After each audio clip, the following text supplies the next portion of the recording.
Ako si Daniza Lopez, hatid sa inyo ang mga pinakamainit na balita sa bansa dito sa News Force. Sa ulo ng mga balita. 5 pasaherong Pinoy sa Singapore Airlines flight sugatan sa emergency landing ng eroplano. Casualty-free La Nina, nais tiyakin ng OCD sa bansa. Kamara ipinasa ang ikatlo at huling pagdinig para sa Divorce Act. Japan tiniyak na susuportahan ang pagpapaigting sa kakayahan ng PCG. MMDA at DPWH nagpulong para tugunan ang problema sa pagbaha sa Metro Manila. Magsasaka sa Isabela na paunlad ang produksyon ng mangga sa kabila ng mango dumping. Patas at pantay na balita. Komprehensibong ulat para sa pulso ng masa. Ito ang News Force.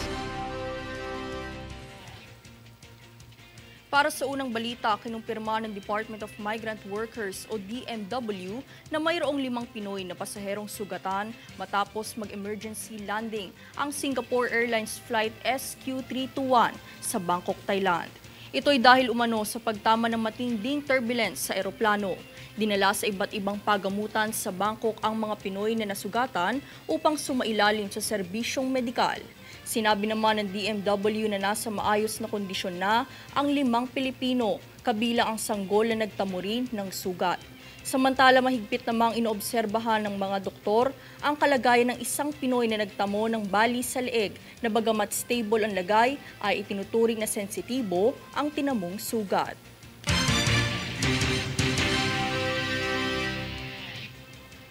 Nitong kamakailan lang ay pinangunahan ng Department of Health o DOH na kinatawan ni Assistant Secretary Ariel Valencia ang groundbreaking ceremony para sa bagong 4-story na cardiac center ng Batangas Medical Center sa Batangas City. Ang nasabing seremonya ay kasabay ng Philippine Heart Center's second cardiovascular mission sa Batangas Medical Center kung saan 13 pasyente ang tumanggap ng life-saving heart procedures. Ayon sa DOH, ang mga inisyatibong ito ay umaayon sa unang punto ng 8-point action agenda.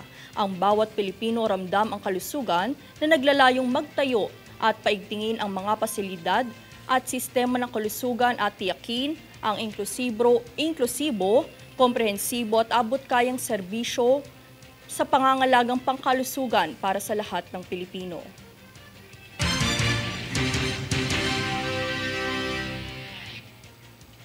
Sa ibang balita, nasa 4.6 milyong Pinoy na ang naapektuhan ng matinding tagtuyot sa bansa. Nadulot ng El Nino, ito'y ayon sa datos ng Department of Social Welfare and Development o DSWD. Matatanda mula rito, libo-libong hanap buhay sa sektor din ng agrikultura ang naperwisyo ng El Nino. Patuloy namang naghahandog ng kaukulang tulong ang ahensya para sa mga napinsala ng matinding init ng panahon.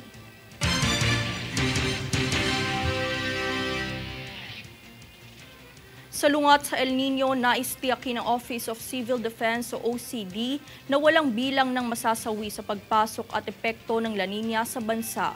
Kaugnay nito, nakikipag-ugnayan ng OCD sa mga regional na tanggapan at iba pang ahensya ng gobyerno para sa paghahanda sa tag-ulan. Sa pinakauling ulat ng Philippine Atmospheric Geophysical and Astronomical Services Administration o PAGASA ay unti-unti nang nalalapit at nararanasan ng bansa ang ilang serye ng mga pag-ulan.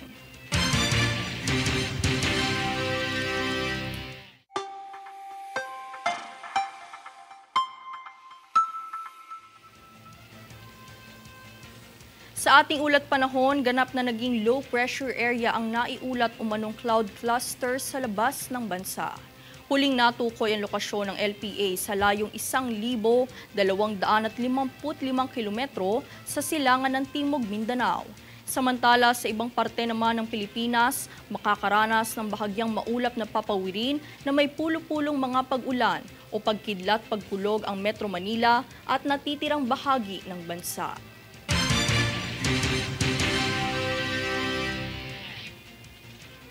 Susunod sa News Force.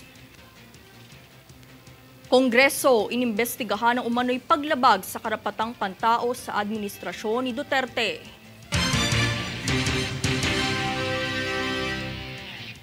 LTO, isinagawa ang kauna-unahang direktang distribusyon ng mga plaka.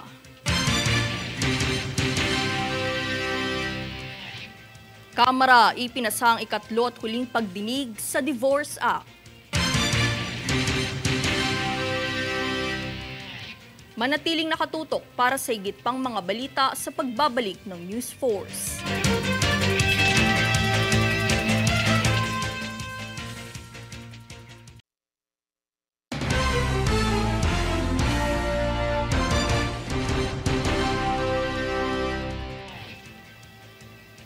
Inanunsyo ng Kamara ang aktwal na resulta para sa pagpasa ng Divorce Act upang magpatuloy na ito sa ikatlo at huling pagdinig.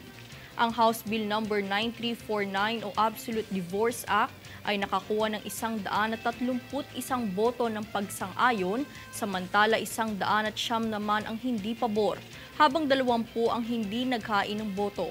Ang Absolute Divorce Act ay layuning bigyan ng oportunidad ang mga mag-asawang mayroong kinakaharap na hindi pagkakasunduan sa kanilang pagsasama na ipasawalang bisa ang kanilang kasal.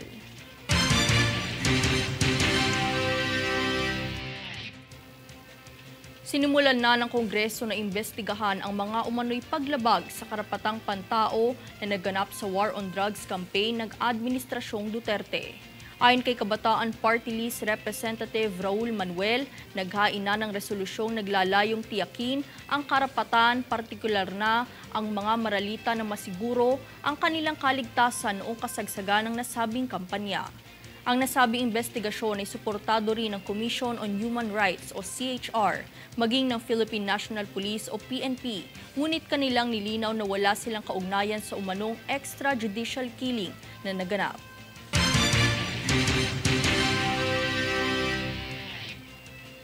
Inumpisa na ng Land Transportation Office o LTO ang direktang distribusyon ng mga plaka ng tricycle sa mga may-ari nito kung saan ito ang kauna-unang pagkakataon na ginawa ito ng ahensya.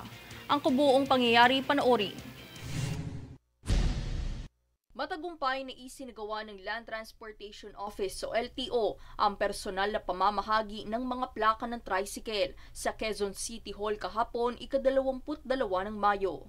Ito ang kauna-unahang pagkakataon na isinagawa ng ahensya ang direktang distribusyon ng mga plaka dahil paliwanag ni LTO Chief Assistant Secretary Attorney Vigor Mendoza II, ito'y alinsunod sa direktiba ni Pangulong Ferdinand Bongbong Marcos Jr. at Department of Transportation o DOTR Secretary Jaime Bautista sa ilalim ng Bagong Pilipinas. Nasa mahigit 2,000 plaka ang naipamahagi sa mga tricycle franchise holder kung saan malugod na ibinahagi ni Mendoza na wala ng backlogs sa lungsod ng Quezon. Pagbabahagi pa ni Mendoza ay patuloy nitong gagawin ang direktang distribusyon ng mga plaka sa bansa bilang tugon sa natitirang license plate backlogs ng mga motorsiklo kung saan inaasahan nitong matapos sa taong 2025. Daniza Lopez nag-uulat para sa One Media Network.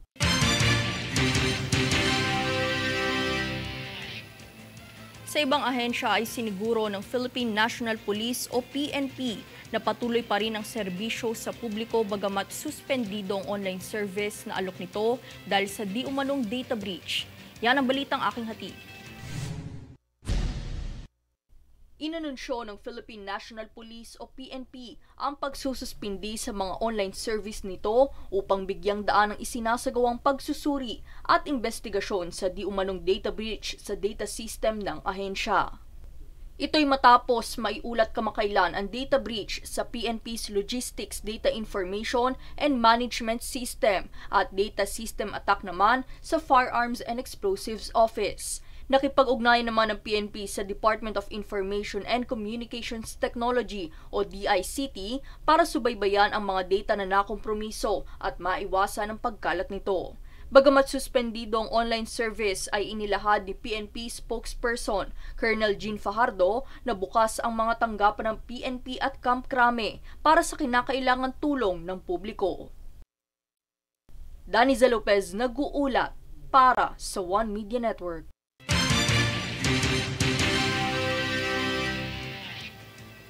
Sa paglaganap ng mga magulang na nagbebenta ng kanilang anak online ay siniguro ni Department of Social Welfare and Development o DSWD Secretary Rex Gatchalian na haharap sa kaparusahan ng sinumang mahuli sa iligal na gawain ito.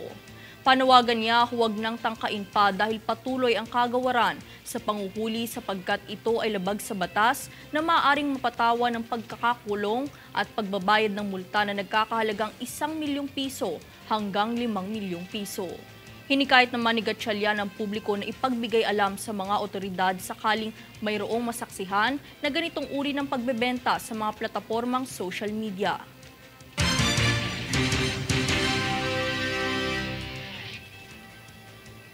Samantala, sa naganap na courtesy visit ni Japan Ambassador to the Philippines, Endo Kazuya kay Philippine Coast Guard o PCG Commandant Admiral Ronnie Gilgavan, ay tiniyak ni Kazuya ang suporta ng Japan sa pagpapaunlad ng kakayahan ng PCG.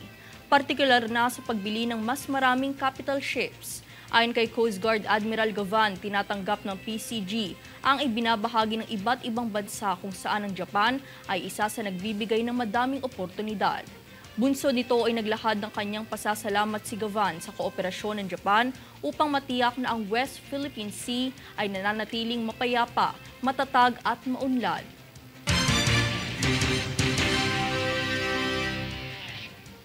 Hindi lamang nameke ng pasaporte kundi gumamit din ng ibang bansang kanyang umano'y pinamamalagian para makalusot sa mga paliparan. Yan ang modus na inarestong dayuhang Chinese matapos mahuli ng Bureau of Immigration o BI.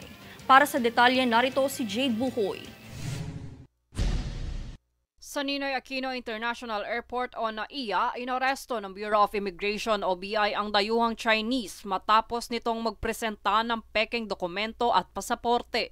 Ayon sa Bureau of Immigration Protection and Border Enforcement o IPROBS, ang dayuhan ay kinilala bilang si Wang Weichang dahil sa kanyang pagtatangkang makapasok ng bansa gamit ang peking Mauritius passport at ID. Base naman sa ulat ng BI, kamakailan din nagpresenta ng pasaporte si Wang ngunit gamit ito ang kanyang Chinese passport. Sa kamakailang inspeksyon, isiniwalat ng dayuhan na gumastos siya ng umano'y 200,000 dolyar para sa peking pasaporte, ngunit hindi pa ito nakakapunta ng Mauritius. Dito na pag-alaman ay pinadala lamang ito sa kanya nung siya'y namamalagi sa bansang Thailand. Ang mga dokumentong pagmamay-ari ni Wang ay nakumpirmang peke matapos dumaan sa forensic inspection ng BI.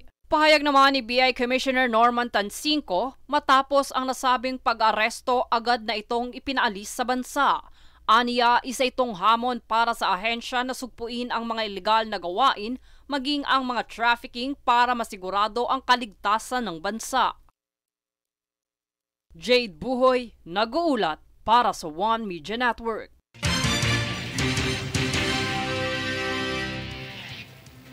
Nitong kamakailan lang ay nakiisa ang Philippine Coast Guard o PCG sa pag-aresto sa isang individual na wanted dahil sa pagpatay sakay ng isang pampasaherong barko o ro-ro vessel sa Zamboanga City. Kinilala ang nasabing individual bilang si Sakib Gani na may nakabinbing warrant of arrest for murder no bail na inisyu ng Regional Trial Court 9th Judicial Region, Branch 4 sa Parang Sulu sa ilalim ng Criminal Case number 19284. Matapos madakip ng Joint Law Enforcement Authorities ay agad itong dinala sa Zamboanga City Police Office para sa kaukulang mga hakbang.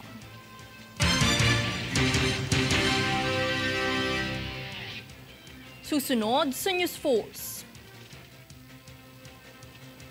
Kapistahan ng Señora de Salvacion de la Loma, kinikilala na bilang Cultural Festival at Heritage sa QC.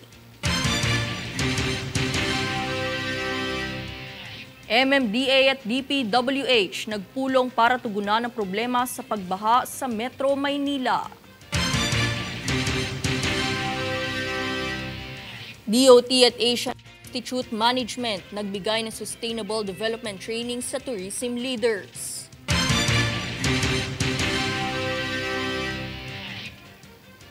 Manatiling nakatutok para sa higit pang mga balita sa pagbabalik ng News Force.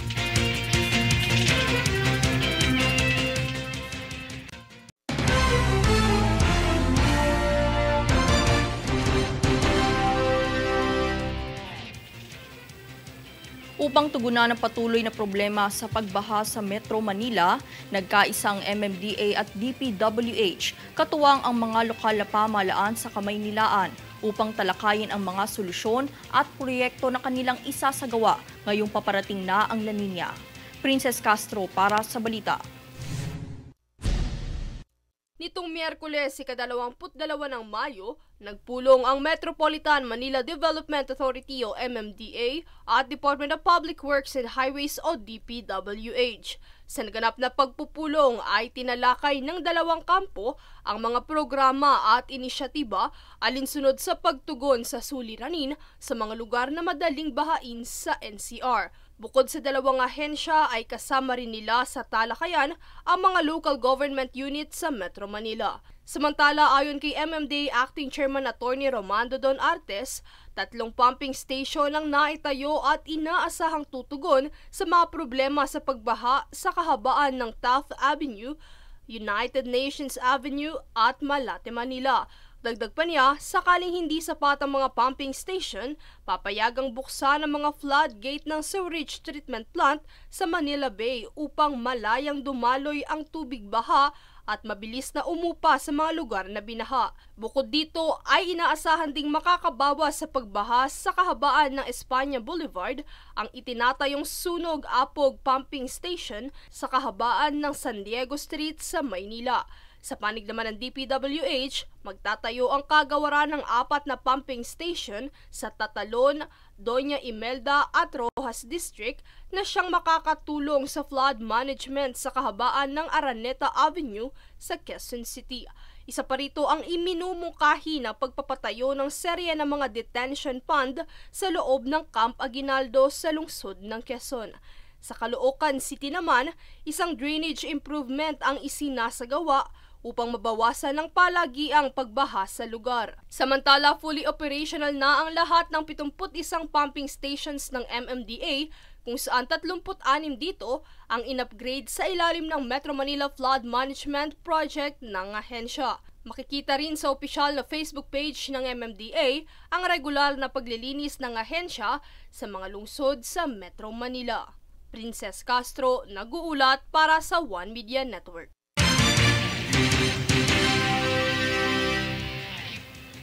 Sa ibang ahensya, nagpahayag si Department of Tourism o DOT Secretary Cristina Garcia Frasco ng talumpati sa Asian Institute of Management sa pagtatapos ng ikalawang yugto ng Sustainable Development Training o SDT sa Makati City Campus.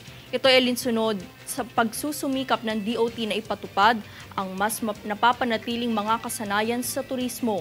Ang SDT ay isang intensive capacity building initiative na idinisenyo para sa mga pangunahing tagapamahala ng turismo sa parehong pambansa at lokal na antas.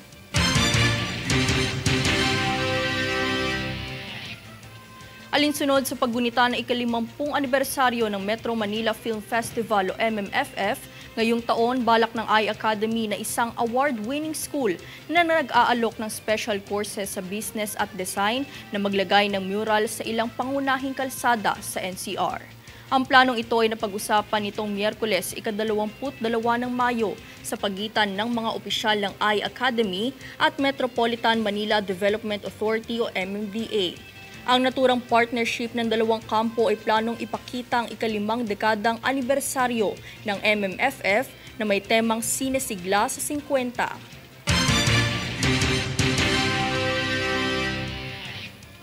Ipinasa naman kamakailan ng lungsod ng Quezon sa pangunguna ng alkalde nito na si Joy Belmonte ang resolusyon na kikilala sa kapistahan ng Señora de Salvacion de la Loma bilang bahagi ng cultural heritage ng lungsod. Narito si Princess Castro para sa detalye. Kikilalanin na ang mga parish festivity o mga aktibidad sa pagdiriwang ng kapistahan ng Nuestra Señora de Salvacion de la Loma bilang bahagi ng cultural heritage ng Quezon City. Ito ay matapos ipasa ng QC ang resolusyon nakikilala sa mahalagang kontribusyon ng Nuestra Señora sa kasaysayan ng lungsod. Sa ilalim ng Resolution number SP-9290 Series of 2023, kikilalanin na ang kapistahan ng Nuestra Señora de Salvación de la Loma bilang isa sa cultural festival at cultural heritage sa QC. Ang resolusyon na ito ay handog ng sangguniang panglungsod ng QC at formal na nilagdaan ng alkalde ng lungsod na si Maria Josefina Joy Belmonte. Kabilang sa may akda ng resolusyon na ito ay sina Councilor TJ Calalay, Councilor Doray Del Armente, Councilor Bernard Herrera, Councilor Joseph Juco, Councilor Charm Ferrer, Kura Paroko Reverend Father Jefferson Agustin at mga opisyal at konseho ng Barangay Salvacion. Samantala, ang kapilya ng Senyora ay matatagpuan sa Don Manuel Agregado Street sa pagitan ng kanto ng Mariveles at Baco Street sa Quezon City. At ipinagdiriwang naman ang kapistahan nito tuwing ikatlong linggo ng Mayo. Princess Castro, nag-uulat para sa One Media Network.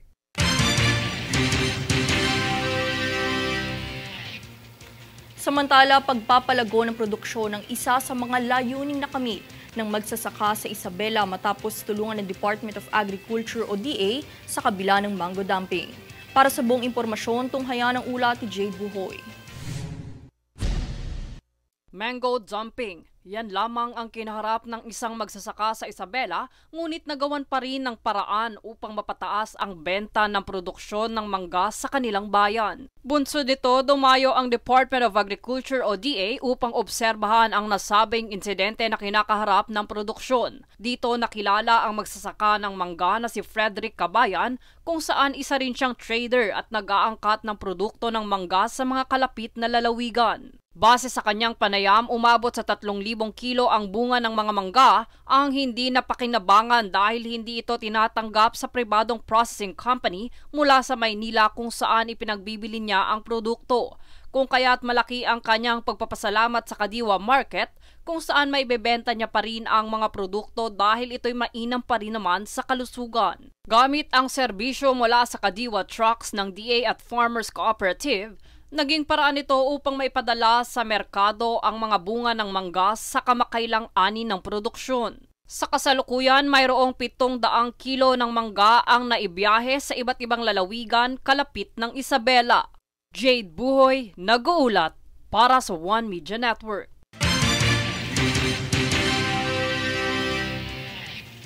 At narito ang recap ng mga nagbabagang balita ngayon. Sa ulo ng mga balita, 5 pasaherong Pinoy sa Singapore Airlines flight sugatan sa emergency landing ng eroplano. Casualty-free La Nina, nais tiyakin ng OCD sa bansa. Kamara ipinasa ang ikatlo at huling pagdinig para sa Divorce Act. Japan tiniyak na susuportahan ang pagpapaigting sa kakayahan ng PCG. MMDA at DPWH nagpulong para tugunan ang problema sa pagbaha sa Metro Manila. Magsasaka sa Isabela na paunlad ang produksyon ng mangga sa kabila ng mango dumping. Patas at pantay na balita. Komprehensibong ulat para sa pulso ng masa. Ito ang News Force. At yan ang pinakamainit na mga balita ngayong araw. Manatiling nakatutok sa aming mga ulat at updates sa aming Facebook page, facebook.com/OneMediaNetwork. Ako si Daniza Lopez at ito ang News Force.